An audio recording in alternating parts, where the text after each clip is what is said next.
pessoal, tudo bem?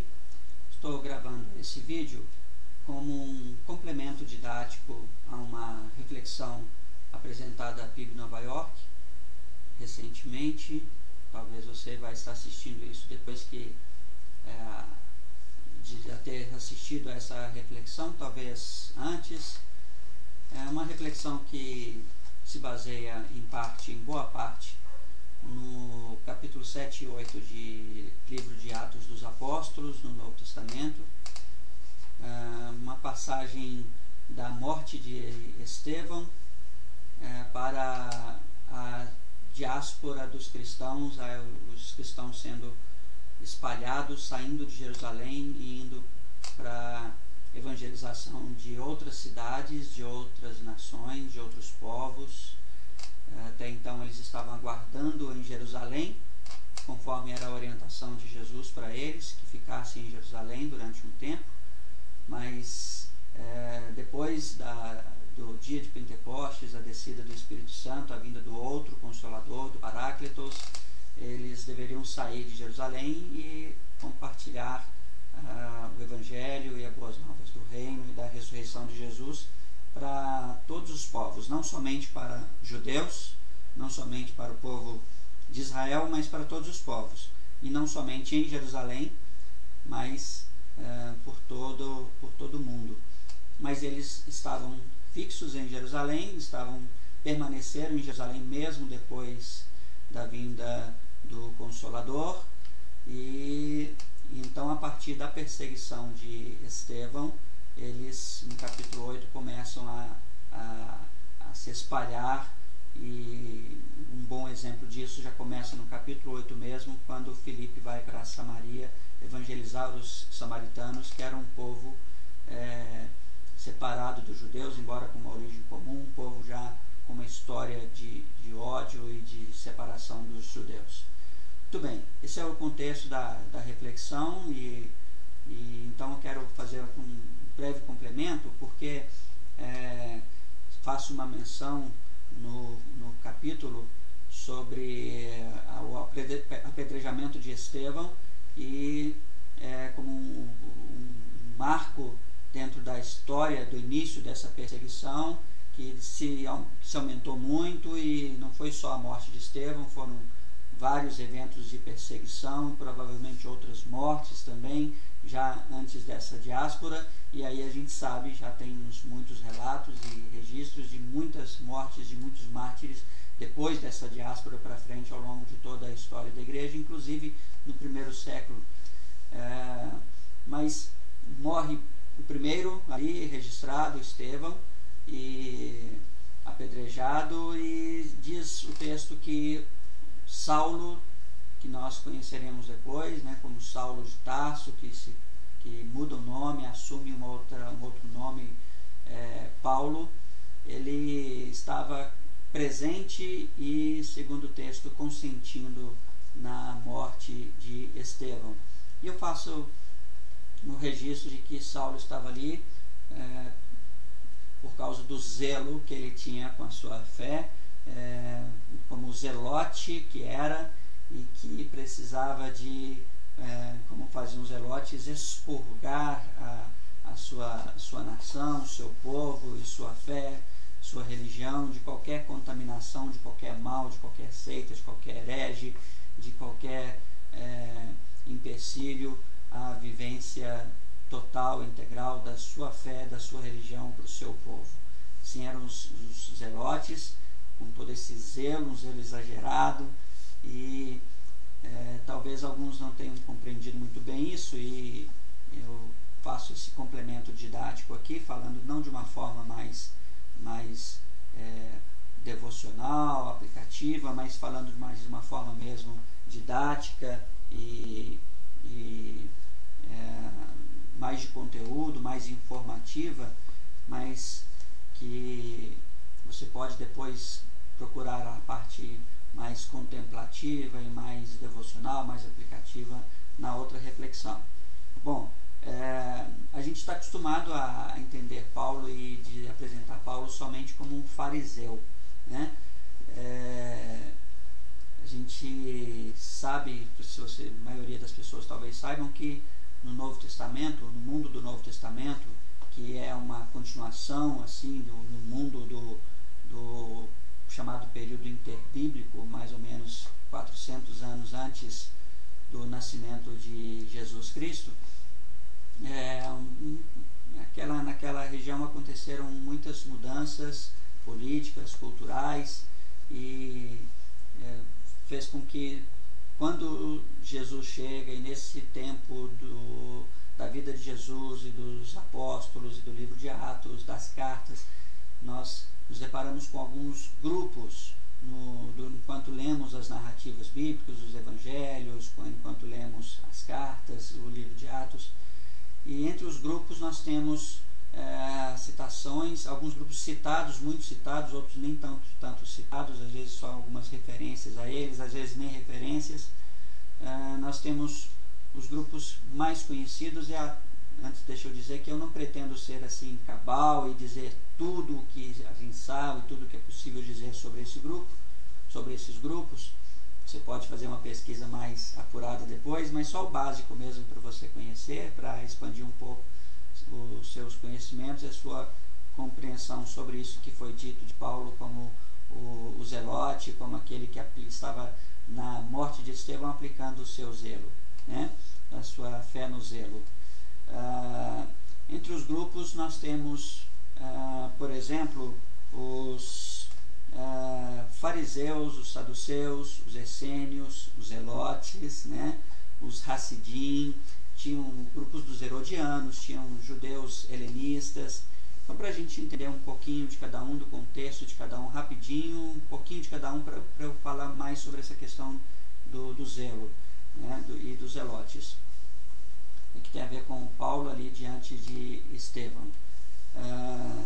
Durante o período interbíblico, muitos já sabem, a nação de Israel vem do período de exílio dos assírios e babilônicos, passa ao domínio dos persas, né, do Império Medo-Persa, dos Medo-Persas para o Império Grego, dominado por Alexandre o Grande, né, com toda aquela cultura, tradição helenista, né, dos gregos, dos macedônios, e depois, já um pouco mais perto do nascimento de Jesus, o domínio romano, do Império Romano. Esse tempo serviu para, durante esse tempo aconteceram guerras, conflitos, a história, por exemplo, dos Macabeus, né? Muitos conflitos, muitas mortes, muitas revoltas, surgiram alguns movimentos messiânicos nesse intervalo, algumas pessoas que foram ou apresentadas ou que se apresentaram como Messias nesse período, muitas revoltas, algumas famosas na história, registradas por outras fontes históricas diversas, religiosas e não religiosas. A gente sempre faz um destaque a Flávio Joséfo, né, historiador judeu romano, que traz muitas informações com muita precisão, com muita confiabilidade, mas a gente tem outras fontes também. Principalmente dessa tradição helenista, da ocupação grega, da época do domínio grego, e também da revolta dos Macabeus e revoltas semelhantes, guerras contra grupos da Síria, da Pérsia e dos próprios gregos, e depois, mais para frente, dos romanos, surgiram movimentos políticos, surgiram movimentos religiosos. Por exemplo, quando a gente fala dos fariseus e dos saduceus, os próprios zelotes, essênios, a gente nem está falando assim de grupos que eram rivais entre si. Eram como que facções, divisões dentro dos judeus que conviviam bem, que conviviam harmoniosamente, que respeitavam as suas diferenças, embora divergiam em algumas coisas, e tinham uma fé comum em muitas coisas, uma história comum, uma tradição comum, tinham algumas lutas comuns, né? E algumas vezes nem eram grupos diferentes, eram subgrupos. Por exemplo, os zelotes não eram um grupo à parte, era um grupo, existiam zelotes dentro dos outros grupos, né? Muito mais associado aos fariseus. Daí essa informação, talvez para alguns surge como um conflito, né? Paulo era sim fariseu, fariseu, de tradição farisaica, de educação no judaísmo, de uma educação farisaica, mas ele era também um zelote, e isso eu vou explicar daqui a pouquinho com um pouco mais de precisão. Os fariseus se divergiam dos saduceus em alguns aspectos. Por exemplo, eles eram muito rigorosos no tocante à lei, no tocante às tradições judaicas. A gente percebe isso muito nos relatos bíblicos, principalmente nos evangelhos, né? Eles tinham uma série de interpretações e de tradições que eram orais e que depois surgiram em alguns documentos escritos, né? Talmud, Mishnah. Alguns documentos desses eram rejeitados pelos saduceus. Os saduceus já não aceitavam algumas dessas tradições e desses documentos. Essa é uma das diferenças. Mas os fariseus, embora tivessem todo esse zelo pelos aspectos religiosos, rituais, mas eles conviviam de uma forma mais tolerante com os poderes políticos que se impunham sobre eles, o domínio que vinha de fora, que no contexto do início do Novo Testamento é o Império Romano, né, o poder romano. Já conviviam bem, faziam algumas negociações para viver em paz e poderem exercer livremente a sua religiosidade, a sua expressão religiosa. Os saduceus de igual forma nesse sentido, mas eles tinham alguns pensamentos já religiosos, espiritualistas diferentes. Eles rejeitavam algumas coisas. Por exemplo, eles não acreditavam na ressurreição, não acreditavam na parte material do ser humano, da constituição humana, de alma e espírito, de uma forma muito diferente dos que eram os fariseus, e por isso eles não acreditavam na ressurreição dos mortos. Eles tinham uma ideia de salvação muito diferente. Há quem diga que eles eram mais corruptos e que as vendas e compras, né, de poderes, de cargos de prestígio, lugar no Sinédrio, que era uma espécie de tribunal dos notáveis, conselho de notáveis que existia entre eles. Tinham membros zelotes, tinham membros herodianos, tinham membros saduceus e fariseus, todos ali nesse Sinédrio, e tinham os líderes do Sinédrio, tinha o sacerdote, o sumo sacerdote, ou nessa época até mais de um, contrariando até as orientações lá no Antigo Testamento, e que também não seguiam mais uma linhagem de hereditariedade que também já tinha sido colocada lá no Antigo Testamento. Era possível comprar, negociar, né? E isso, os saduceus, parecia que eles eram mais dados a essas compras de lugares, né? Algo que muito perto das nossas corrupções nos poderes hoje. Os essênios, eles também tinham uma resistência à mudança, a princípios, valores, fé, filosofias, costumes, tradições que vinham de fora, tal como os zelotes, tal como os fariseus, mas cada um tinha ali os seus comuns e as suas diferenças. Os zelotes, vou falar mais deles depois, mas só adiantando um pouquinho para contrariar com os essênios e os fariseus.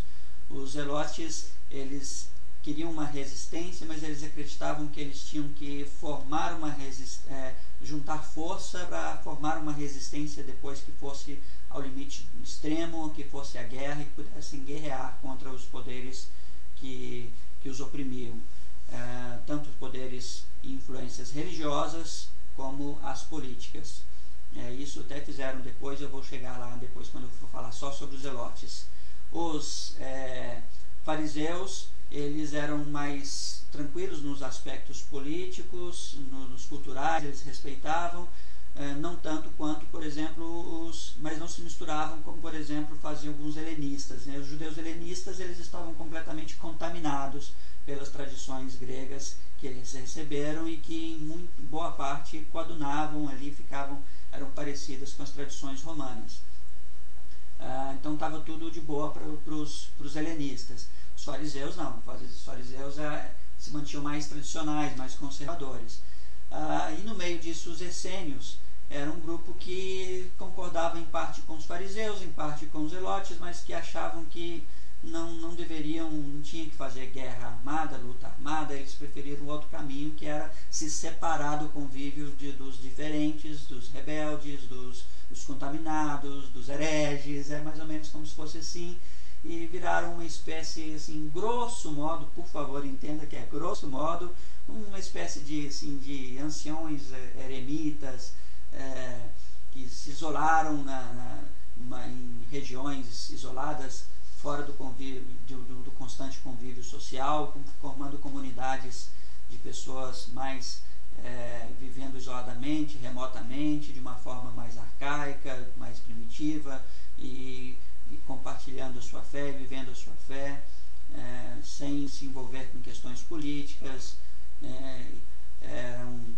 Eram muito dados à contemplação, à meditação. Eles também eram chamados, alguns chamam de Quranitas, porque a gente sabe hoje que eles, grandes comunidades, muitas comunidades de essênios viveram lá nas cavernas de Qumran, onde depois foram encontrados lá os manuscritos do Mar Morto, né, recentemente.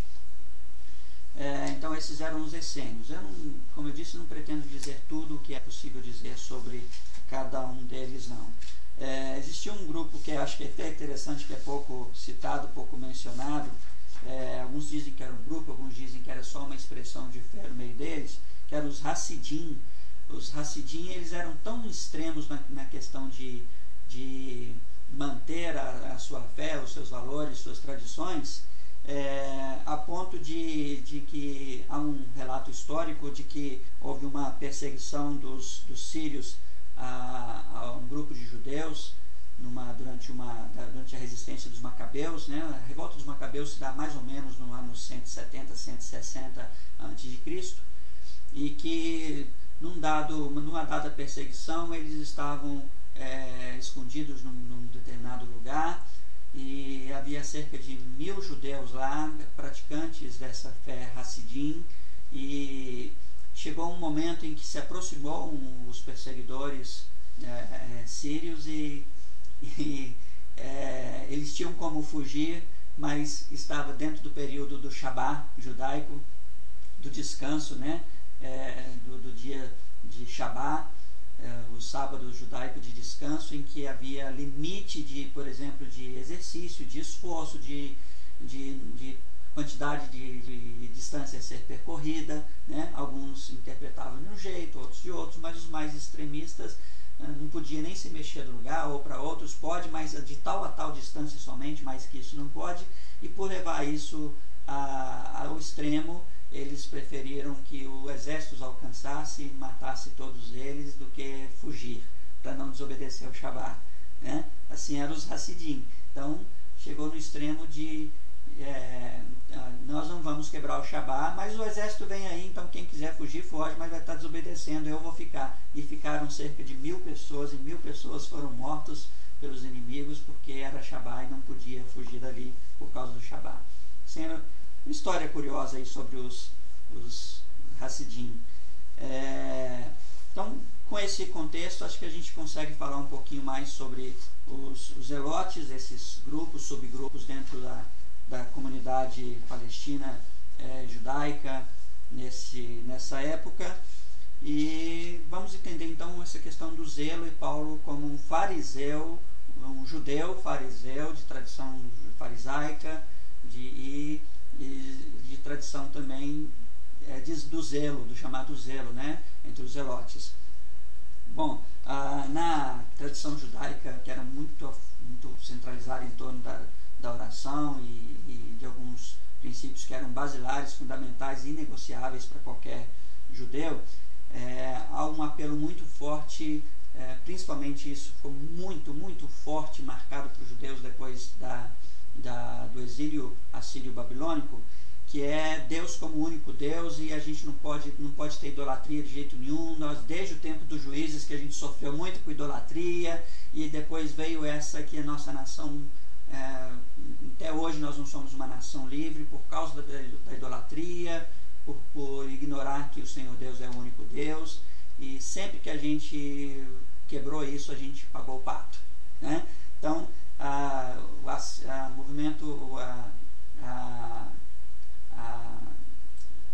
o exílio assírio-babilônico foi fundamental para que essa fé em Deus como um e essa ojeriza, a idolatria, ela ficasse muito forte para os judeus, isso até os dias de hoje, né? Eles sofreram muito com isso, ignoraram muito isso mesmo, desde lá dos Juízes, mas quando chegou nessa época eles aprenderam.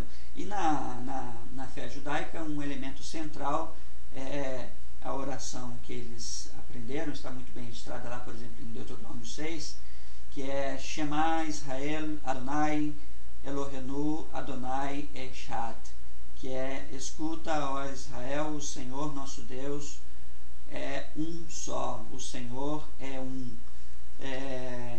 Então qualquer coisa que fugisse disso, que tivesse uma sombrinha de quebrar isso, eles ficavam já amedrontados, ficavam já com medo, isso até os dias de hoje. A gente sabe que isso também é fundamental na fé cristã, o Senhor Deus como um só Deus, só há um Deus, e a idolatria, principalmente na fé protestante, visto que essa questão de idolatria ela vai variar de fé para fé dentro do próprio cristianismo como religião global, mas dentro de cada expressão de cristianismo, por exemplo, no protestantismo histórico, a gente tem isso de uma forma bem diferente, bem também contundente.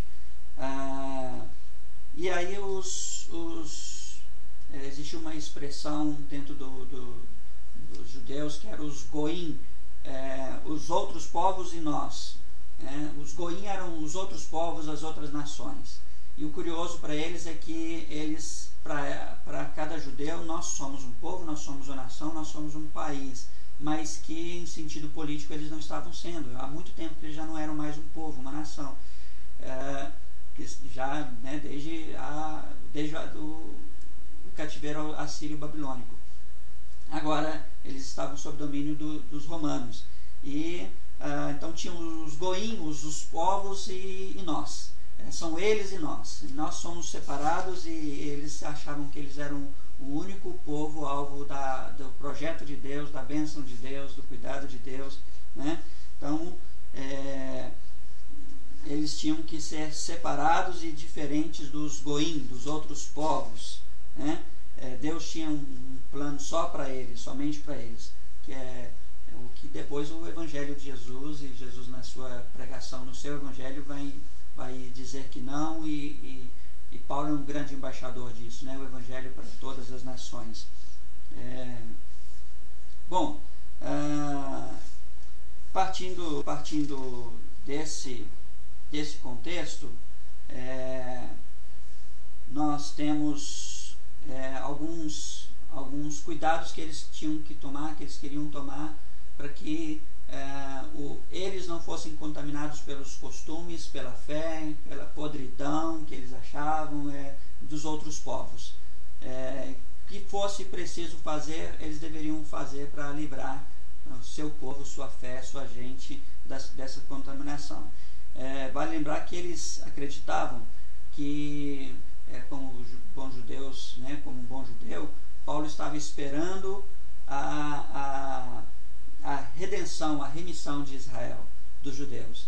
Estava esperando o dia que o Messias viria plenamente e que libertaria Israel do domínio de qualquer outro povo, dos goim, e que estabeleceria o seu reino definitivamente, herdando o trono de Davi, e o filho de Davi, o Messias prometido, viria para finalmente derrotar os seus opressores. E acreditavam que toda forma de desobediência e de idolatria atrasaria a volta o surgimento desse Messias e a ascensão desse Messias ao trono. O que eles mais sonhavam era com isso. Um dia nós vamos ser de novo o reino de Davi. E vamos ser independentes e vamos até sobrepujar, quem sabe, os outros povos.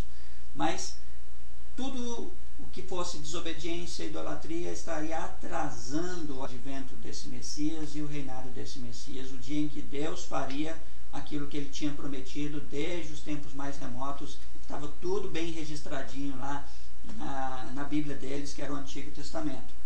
Bom, então eles entendiam qualquer desobediência, qualquer pregação diferente como sendo a gente está fazendo de tudo para andar na linha para o Messias vir e para reinar e para nos levantar de novo, nos libertar, e vocês ficam atrasando aí com essa desobediência, aí com esses rituais, com esses costumes de vocês, contaminando o nosso povo com essa outra fé, com essa outra doutrina, com esse outro ensino, né? Então tudo que surgia, eles que tinham que livrar. Os zelotes tinham essa forma mais zelosa de zelar pela sua fé, pela sua tradição. Para eles entendiam que a melhor maneira, a maneira correta e aprovada por Deus de fazer isso e de tirar qualquer impedimento para que o Messias viesse e o reino deles fosse novamente estabelecido, era através da força armada, da luta armada, né? Diferente dos essênios, diferente dos fariseus, de outros grupos farisaicos, né? Que eles também tinham uma interpretação bíblica, teológica, de costumes dentro do farisaísmo, na maioria das vezes, mas que achavam diferente dos fariseus que faziam acordos. Nós temos que fazer luta armada, né? Nós temos que usar a força, nós podemos matar pessoas que pensarem e agirem diferente de nós. Isso tanto no ponto de vista da religião como da política, né? Tanto que depois mesmo eles levantaram, estavam se fortalecendo e depois eles levantaram lutas armadas contra os romanos e foram, até o ano 70, eles foram definitivamente massacrados pelos romanos, né? Culminou em várias resistências, guerras, batalhas, mas finalmente lá no ano 70 toda a resistência judaica, toda a resistência e força dos zelotes, a luta armada contra os romanos foi completamente derrotada. O general Tito, que depois veio a ser imperador, a invasão a Jerusalém no ano 70, mas a gente conhece muito esse episódio do ano 70, mas em vários episódios de revoltas, e os zelotes foram finalmente massacrados pelos romanos. No tocante à religião, nós temos a perseguição aos cristãos, porque os cristãos, eles estavam ensinando que Jesus era Deus, estavam ensinando que Jesus era Senhor, mas eles não entendendo que estamos falando do mesmo Deus, de uma progressão histórica, de uma progressão de fé, de um Antigo Testamento apontando para Jesus, não entendendo nada disso. Jesus era outro Deus e não o mesmo Deus, que é o que os cristãos entenderam e que nós entendemos até hoje. Era como se estivessem dizendo que Jesus era outro Deus, ou que Jesus era Deus também, né? Os próprios romanos, alguns entenderam assim, porque César era rei, era um deus, era um semideus. Então, e aí a palavra grega lá para Jesus como Senhor, né, Jesus era o Kyrios, e o Senhor, então não, mas não pode ter outro Kyrios, só lá um Kyrios, que é o Cláudio, que é o Nero, que é o Tibério, que é o Augusto, né? Não há outro Kyrios, e surgem pessoas dizendo para todo lado que eles têm um novo rei, que esse novo rei é o Kyrios, né? É o Senhor, e para os judeus eles dizendo que há um outro Senhor, né? Porque é o mesmo, mas no dizer deles era um outro Senhor, tem um outro Senhor, mas o Senhor Deus é o único, só há um Senhor, o Senhor é um só. E esse pessoal está dizendo que aquele Jesus de Nazaré lá, o carpinteiro, ele é o Senhor, ele é Deus também, e ele está vivo, e ele não está morto, e a gente precisa combater esse negócio de toda forma, a gente precisa derrotar essa ideia, esse movimento. Acontece que tem uma expressão que é muito interessante na Bíblia, uma passagem que é muito interessante, que quando Paulo deixa claro que ele era discípulo de Gamaliel, né? Em Atos 5, 34 a 39 a gente vê um pouco quem é Gamaliel. Foi criado por Gamaliel, um fariseu. Gamaliel, ele era um rabino muito conhecido nessa época. Gamaliel era neto de um rabino de uma das principais escolas de interpretação judaica, da fé judaica. Alguns anos antes de Jesus nascer, alguns anos antes do advento de Jesus, entre os vários rabinos que interpretavam a lei, que ensinavam interpretações da lei entre os judeus, surgiram dois com muito destaque, que era Shammai e Hillel, ou vamos aportuguesar e dizer Hillel, né? E então Gamaliel era neto de Hillel, e como eu disse, não era que eles eram inimigos, é como hoje batistas, presbiterianos, luteranos, anglicanos, metodistas e até mesmo com alguns grupos pentecostais, a gente pensa, tem uma fé comum na essência e tem algumas divergências, não quer dizer que somos inimigos, né? Então, também, como não somos inimigos, né, socialmente falando, não somos inimigos de católicos, etc. Então, existiam lá as escolas de pensamento diferentes, né? Tanto é que lá no Sinédrio tinha saduceu, tinha fariseu, tinha membro tinha seguidor de Hillel, tinha seguidor de Shammai, seguidor de outros, né? E aí Jesus vem dizer que ele tinha uma outra interpretação, foi quando ele diz, né, tomem sobre vocês o meu jugo. Jesus estava dizendo, eu tenho um jugo, uma interpretação. O jugo era a interpretação de um rabino, de um desses líderes, desses mestres, né? Alguns abraçavam o jugo do rabino X, do Y, do Z, do W, alguns de Hillel, alguns de Shammai, os mais conhecidos nessa época, e alguns, Jesus estava falando, eu tenho meu jugo, a minha interpretação para vocês. Bom, Gamaliel era neto de Hillel, e Gamaliel pensava o seguinte, vamos viver e vamos deixar as pessoas viver. Vamos nos tolerar, vamos respeitar e vamos, desde que os romanos ou qualquer outro ocupador que vier aqui nos respeita e deixa a gente viver em paz e comer e produzir, trabalhar, comer, a gente paga imposto alto, a gente fica sem uma identidade de nação, mas a gente vai comer, vai beber e vai no templo, vai ter sinagoga nas cidades, a gente planta sinagoga por todo lado para aqueles judeus que estão dispersos, e nos deixando em paz está tudo bem. Né? Essa era a interpretação de Gamaliel, essa era a interpretação do Hillel. Mas existia uma outra interpretação diferente, que era do Shammai, que era que para que Deus estabelecesse o seu reino na terra, eles deveriam, além dos costumes, da tradição, dos sacrifícios, das idas ao templo, de fazer as festas tudo bonitinho, de recitar as orações, de seguir lá os seus tefilins, né? Era também necessário afiar a espada e pegar em espadas, era necessário luta armada e era necessário purificar mesmo, matar pessoas, fazer guerras, fazer revoltas. Essa era a interpretação de Hillel. E embora Saulo fosse criado por Gamaliel, neto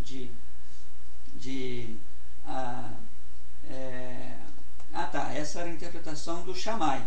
E embora ele fosse educado pelo neto de Hillel, ele pensou diferente, né, do seu mestre nesse aspecto, pensou como Shammai, Saulo, né, Saulo de Tarso pensou como Shammai, e abraçou esse ponto de vista dos zelotes. A gente precisa de lutar, a gente precisa banir, né? Gamaliel era vamos viver de boa com todo mundo, e Saulo já foi pelo lado de Shammai, né? Vamos fazer luta. De onde surgiu esse zelo? Era uma escola que tem fundamentos, tem exemplos lá na história dos Macabeus, naquelas revoltas todas, que tem um grande exemplo, um exemplo muito claro, em que Paulo faz algumas referências indiretas a isso lá no Antigo Testamento, quando tinha havido uma ordem para que os judeus não se misturassem com as mulheres moabitas que estavam cercando eles ali na caminhada, na peregrinação, já próximo à entrada para a conquista de Canaã, e que os moabitas tinham enviado Balaão para profetizar contra, amaldiçoar o povo judeu, mas tem aquele episódio todo lá que vocês conhecem, que em vez de amaldiçoar, ele abençoa o povo. Vocês conhecem bem essa história. E aí eles usam uma outra estratégia. Vamos enviar as mulheres moabitas, porque a gente tem uma conversa aí que fala que é proibido, e vamos enviar as mulheres, eles se casam com nossas mulheres e ensinam os costumes a eles, e eles ensinam a nossa fé a eles, e apresentam os nossos ídolos a eles, e vamos contaminar a religião deles com a nossa.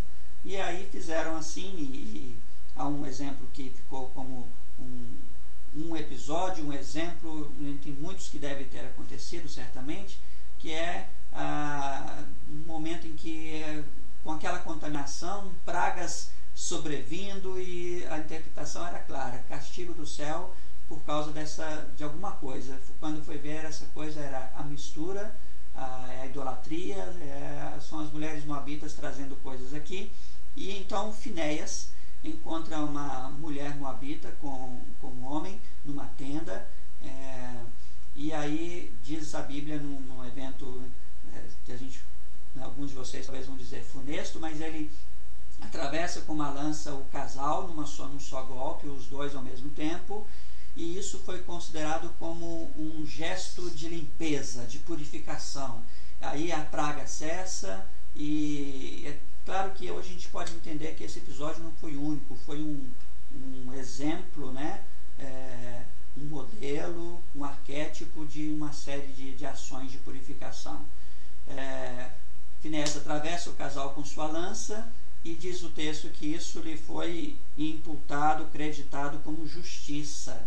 E como presente, a casa de Finéias ganha um sacerdócio pleno, de geração após geração, o sacerdócio através da casa de Finéias, né?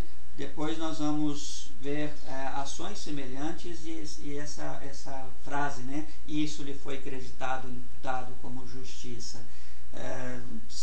Paulo, já no Novo Testamento, faz um trocadilho, e quando ele apresenta a fé em Jesus, na salvação somente em Jesus e por meio de Jesus, e do abraçar o Evangelho de Jesus como o caminho único para a vida, para o viver e para a vida eterna, quando Saulo apresenta a fé, e ele vai lá em Abraão e diz que Abraão creu, né? E por causa da fé, a fé de Abraão lhe foi creditada, lhe foi imputada como justiça. Ele usa a mesma expressão, e às vezes a gente não presta atenção nesses pormenores, né, da Bíblia. Então, Finéias matou o casal pecador, e isso lhe foi creditado como justiça. Abraão creu, e a fé foi imputada a Abraão como justiça, e era isso que interessava lá para Saulo, né? Para Paulo, o Saulo transformado. Mas o Saulo de antes não, o Saulo perseguidor, era o que seria acreditado como justiça: é a espada, é o golpe, é a matança, é a intolerância, era lutar contra os romanos, era lutar contra os hereges, era lutar contra qualquer movimento messiânico que surgisse, que fosse falso, era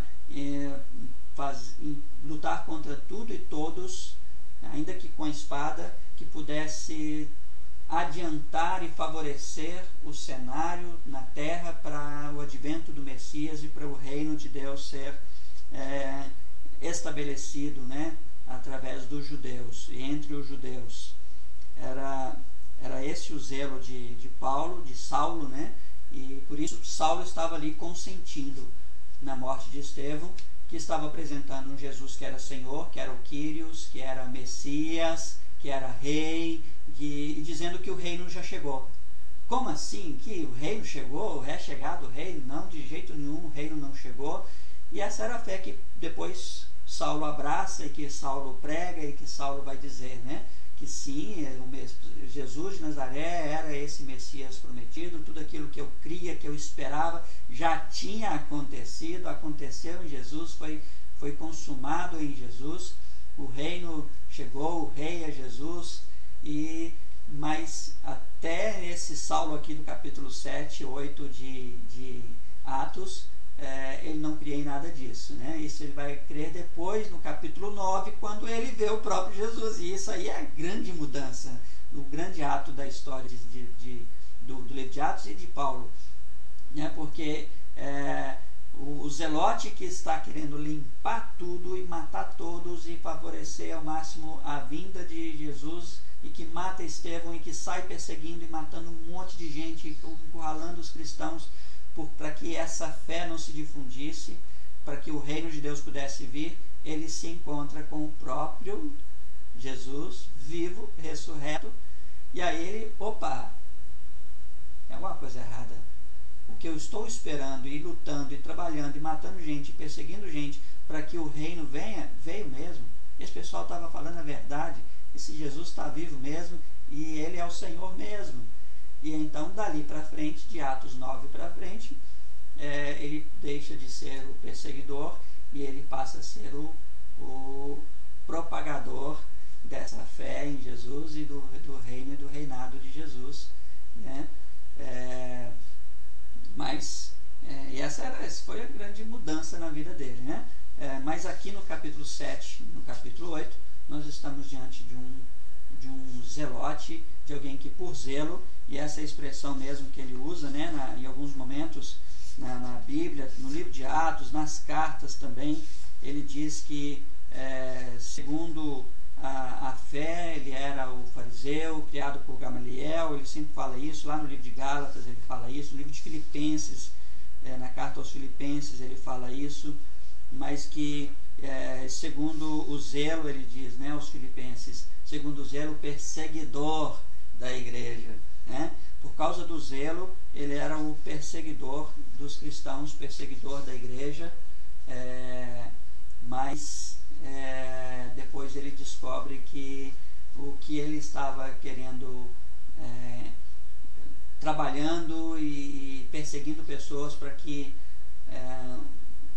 não houvesse impedimento para a vinda do Messias, tudo era desnecessário, porque afinal de contas já havia alguns anos que o Messias tinha chegado, o Messias tinha vindo, o Messias tinha cumprido toda a sua obra, e não somente isso, como daquele momento ele seria participante dessa grande obra do Messias, e nessa grande obra não tem judeus e os goim, os outros, nessa grande obra, no mundo todo, todos os povos, línguas e nações poderiam ouvir e se render e servir ao mesmo Deus, num mundo diferente, num reinado que é para todo tipo de gente, para todo aquele que crê em Jesus, que adentra a nova humanidade criada por Jesus, um novo mundo criado por Jesus, que é o resgate, que é a restauração do plano de Deus antes da queda em Gênesis 3, um mundo de Deus, governado plenamente por Deus,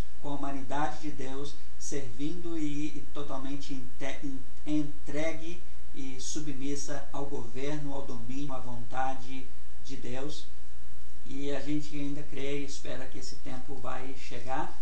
Ainda não chegou, ainda não é pleno, mas chegará esse dia que é o reinado pleno de Jesus, o reinado pleno de Deus, com a sua nova humanidade, que tem o seu primeiro exemplar, o primeiro membro dessa nova humanidade, exatamente em Jesus, homem, Jesus de Nazaré, que foi o homem segundo a vontade de Deus.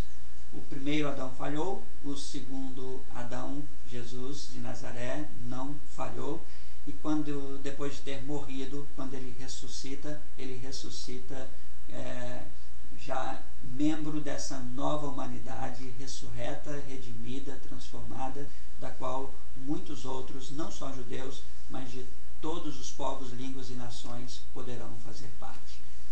Espero ter esclarecido, espero poder ter contribuído didaticamente, é mais didático mesmo, mais informativo, menos aplicativo, mas daí você pode fazer as suas conjecturas e as suas reflexões, e dá para a gente refletir um pouco nesse momento, tanto nos aspectos políticos, religiosos, quando a gente fala de separações, de divisões, de lutas, da tolerância e da intolerância, quando a gente fala de nos apegar a encontros comuns, quando a gente fala do reino e explica toda essa questão do projeto de reino de Deus.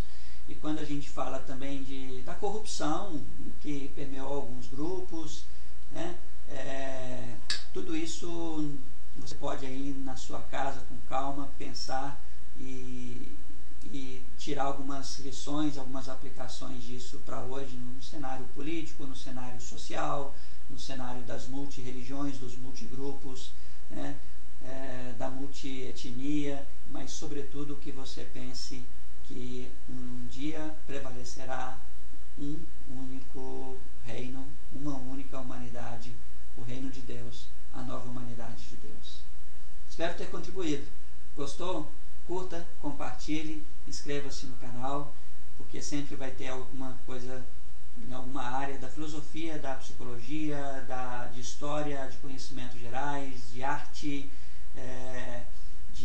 para a vida, alguma coisa que te ajudar a compreender um dilema, uma dúvida, uma nova compreensão da vida, né? Ou dúvidas, dicas de livros, tudo isso nós teremos aqui. Então, curta, compartilhe e ative o sininho para receber as notificações, e sempre que tiver um novo vídeo você vai poder compartilhar, tá bom? E isso vai especialmente para a minha querida PIB Nova York, como complemento didático à reflexão que você também vai receber aí. Muito obrigado por me ouvir até agora. Fique ligadinho no nosso canal. Um abraço. Tchau.